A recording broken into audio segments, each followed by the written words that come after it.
to the Media Evolution Podcast. Here with Earball. We're going to do a SmackDown Live results podcast right here. Just to give you a little quick insight at the Go Home show for SmackDown Live, being that Hell in the Cell is coming Sunday. And show starts out with Renee Young in the ring. She's going to do a quick interview with Mr. Shinsuke Nakamura. Of course, it's interrupted by the WWE World Champion, Jinder Mahal. Attack from behind.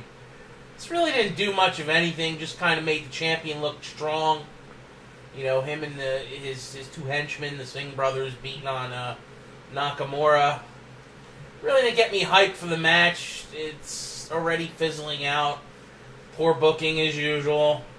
I don't mind Jinder as champion. I'm one of his, fans in the standpoint of I'll give Jinder a chance.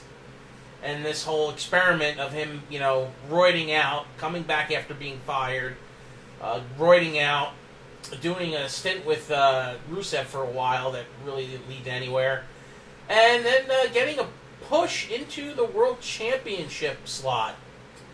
I know it's a Vince McMahon protege because Vince would have had to make this decision, and to keep him at this particular point of being World Champion, that's up to Vince. I don't see anyone else saying, no, you got to get the belt off this guy. So, that's who they're going with here. It's Jinder. I have a feeling he'll go over Nakamura at the pay-per-view.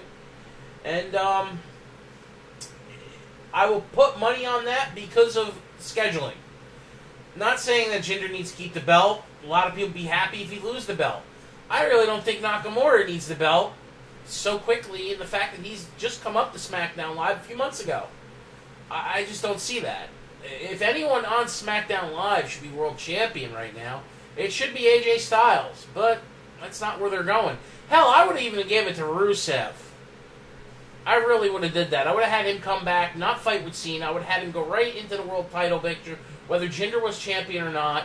He could have, we could have had a babyface Rusev, get the friggin' title off of Jinder Mahal, and then they could have flipped Rusev heel within a month, because he's a better heel than he is a face. But he would have been a babyface going against Jinder, because nobody likes Jinder. But I can see why they're keeping the title on him. They're going to India in 2 weeks after the pay-per-view or something like that. It's just going to be part of that Indian thing, and that's what they're going to do. So, the next match was, you had Charlotte and Becky against Natalya and Carmella. There's so many intertwined storylines here. Nothing crazy with the booking, but, Carmella's got the briefcase for Money in the Bank. Natalya's the champion. Becky and Charlotte are the baby faces, good friends, but they both want the title. Pretty much everyone in here, this match wants the title, even though there's a couple girls that aren't in the match that also want the title. It's on Natty. Natty's playing crazy cat lady, Natalya, heel, whatever. There's really no good heels in the women's division. The better heel would be Charlotte, but they've got her as a face since she came over to SmackDown Live. And, Natalya and Carmella win this match. I don't know if this was just done to make Natalya look strong, even though it's a tag match. It did. Once again, another match that just really didn't lead up into anything that would be any hanging fruit for the pay-per-view on Sunday, which I think Natalya will retain, because I don't see them taking the belt off her just to purely give it to Charlotte because she needs a 5th title already after being on the main roster 2 years. I don't know. I don't know. I don't know what they're thinking here. The female divisions are so misrepresented, and it's not by talent. The girls are all talented. With the exception of Lana being green, Tamina still nursing that horrific knee injury. Everybody bitches about Tamina, and she's terrible. She can't talk. Well, okay. Her father wasn't great on the mic either. Jimmy Superfly Snuka was known for being just a savage islander that, beat the crap out of his opponents and did these crazy splashes from the top of anything. That was Jimmy Snuka. His promos were just wild eyes and crazy. And that's pretty much what Tamina is. She's just the female version of her dad. But she's, had that horrific knee injury that normally would have retired someone. I think she's sticking it out because she grew up in the business. She's a legacy. And, people got to give her some respect, saying, listen, you came back from a knee injury that should have ended your career. We don't know what percentage of her we have left. She could be just doing a couple years and then, fading into the limelight. Maybe she gets a push. Maybe she gets back to 100%. She's not at 100%. There's a reason why she wears these long black pants. She's hiding a full knee brace on that leg. It's slender. It's not as clunky as the old Stone Cold knee braces, but you gotta remember, you lose your knee, you lose your ankle, you lose the ability to have a lot of dexterity, and that hinders a wrestler. It hinders your pivoting, it hinders your balance, your ability to be flexible. It just screws up your dexterity. And wrestling as an art needs that. And she's lost it. She's getting it back. She's nowhere near what she was when she was injured, but she's not back to 100%. And when she was 100%, she was still green, people. It's all about timing. It didn't work out for her. They love her. She's very well liked. Her father was adored by even Vince. Regardless of what you think about what the man did in his life, he was adored by a lot of people that knew him. And so is his family, which is an extension of The Rock and the other Samoans. So, chill the fuck out on Tamina. And I just cursed. I didn't want to do that. Damn it. Alright. Well, I'll move on with it. I apologize for the language. I don't want to be a vulgar podcaster. So, I'll have to make sure that I don't slip up again. I don't want to do that at least more than once. Anyway, the next match was... What was the next match? This SmackDown. Ugh. Oh, that's right. Bobby Roode.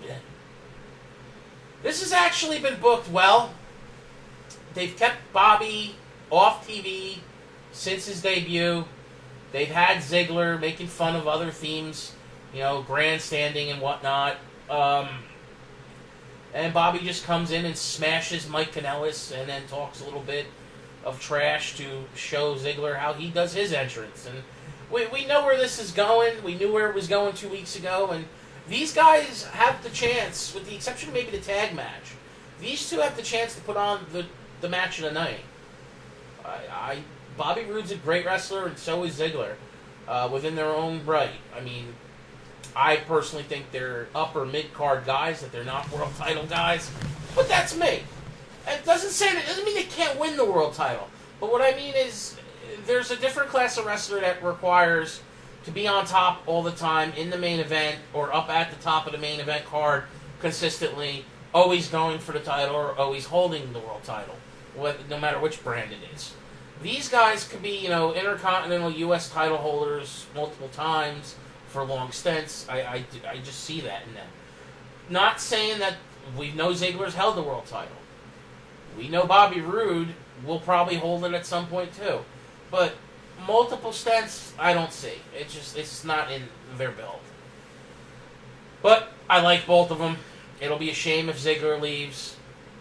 And I like where Bobby Roode's at right now. It's just a shame it took him so long to get to the WWE. Anyway.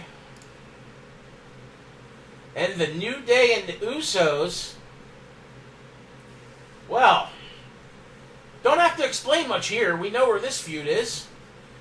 These two teams can't stand each other, but they make magic every time they get into the ring. It's like making a baby, and they do it real well. So, we'll see exactly if this culminates the feud or if it just keeps building. I think it should percolate longer. I like long-standing feuds. I just hope they don't keep flip-flopping the damn belt, because that gets annoying. But with the whole rumor of they want the New Day to be the most, not only, which they are, the longest reigning champions ever for a tag team division in WWE, beating out Demolition last year. But now they want to have them to have the belts the most times ever. So, okay. I guess that's what they're planning on doing. So there could be a, flip-floppity of the belts here. And see, this is one thing that I love. Remember, you get great champions when you have great rivals. And both of these teams are championship quality. And they rival each other well. They both can talk on the mic well. Different personalities. It's just awesome. It's great.